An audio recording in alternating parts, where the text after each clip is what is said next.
Hi, I'm Julie Irwin from University of Texas, and we all have stuff around our house that we need to get rid of. We'd like to give to charity, but somehow we can't get ourselves to do it. Like for me, this beautiful plate from France. I love France. I have beautiful memories of getting it at a flea market, and I don't need the plate anymore, and yet I can't get myself to donate it. So, Rebecca, anything like that in your house? Actually, yes. Hi, I'm Rebecca Resick from Ohio State, and for me, it is this really nice baby food maker.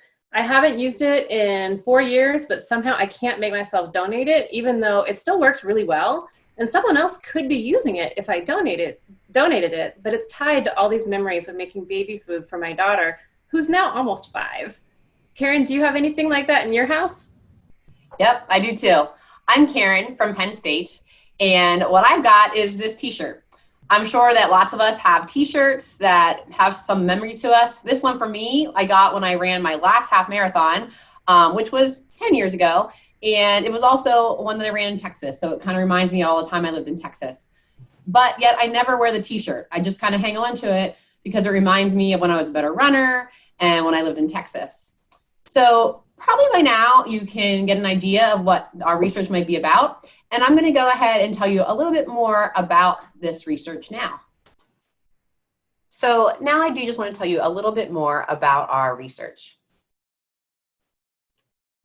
You might have noticed in our products that we were talking about, we all talked about how they had a memory for us. Julie talked about her plate and her memories in France and the flea market, and Rebecca talked about her memories as a young mom and making baby food. And I talked about my memories living in Texas and being a better runner. And so the key to our research here is that our identities are really dependent on our memory of our past experiences. And so what we figured out is that if we are giving up these possessions, we are afraid of losing those memories. And if we lose those memories, then we'll actually lose that identity.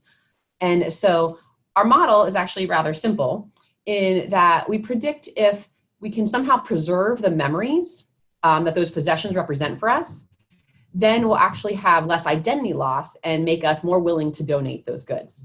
So I just want to talk briefly about one study that we ran in the field.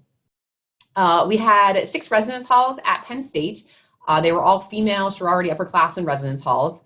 We had 6 total, and 3 of them were in the memory preservation condition, and 3 were in the control condition. Now, this was at the end of the fall semester during finals week, and so we had a holiday donation drive. We put stories or advertisements that I'll show you in just a minute into the different restrooms in the residence halls. And this was, again, during finals week when students were moving out and potentially going through their things, packing up, etc. At the end of that week, then the next week on Monday, after everyone had moved out, I had research assistants go in and they counted the number of donations that were in each of the residence halls. So we're looking at the count of donations in the 3 control halls and the 3 memory preservation halls. And so this was the control condition ad. This is what was posted in the resident hall restrooms. You can see we asked them to, collect the items and donate them instead of packing up their sentimental clutter. But we don't really say anything else other than just kind of, you might have things that carry memories, but you don't really wear anymore or use, and they can just donate them in the lobby. The other condition, the other 3 residence halls had a very similar sign, but we said when you're packing up your sentimental clutter, instead of doing that, take a photo. And so we kind of prompted them to take a photo and have some other photo images. And so that you can keep the photo, but then you can donate the items. And so what we found when the research assistants went in, here's just some images of where their donations were. You can see kind of the donation drive sign, leave your donations here. And, clothing, we got a large majority of clothing, but a few other items. Here's another one. You can see there's a Penn State item here that would, of course, be kind of identity relevant, maybe have some memories of Penn State associated with it.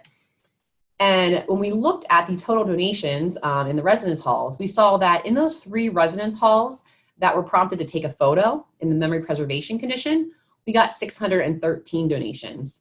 Whereas when they were just asked to donate, but they weren't prompted to take a photo, we got 533 donations. So that difference of 80 donations is actually a 15% increase in the number of donated items.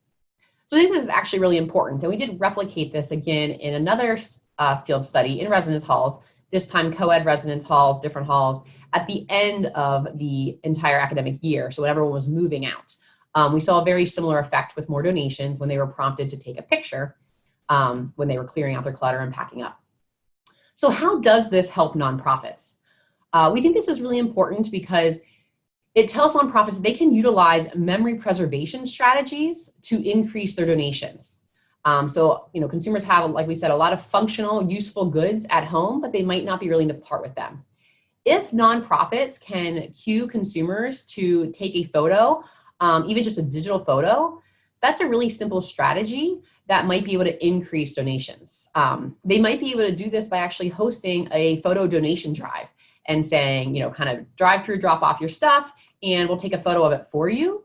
Or they might be able to, when they're soliciting donations in their appeals and their emails, remind consumers that one strategy they could use at home is to take pictures themselves and then bring in their donations. And so we do think this has a lot of important implications for nonprofits that are seeking to increase donations of things that consumers aren't using, but might be hesitant to get rid of. But we also believe it has important implications for consumers. And so part of this being, better for the world, research, Rebecca is now going to talk a little bit about those implications for consumers. One of my co-authors, Karen Winterick at Penn State, she had an old pair of basketball shorts that she realized she was hanging on to and thought, why do I still have these? These are not something I'm using anymore. And she realized she was keeping them because it was tied to a very specific memory of winning a basketball game against a rival in a game she played in junior high, so a long time ago, but she couldn't bring herself to get rid of these shorts. And it was about that memory, but even more importantly, it was about her identity as an athlete. And giving up those shorts felt like not just giving up that memory, but giving up a piece of her identity.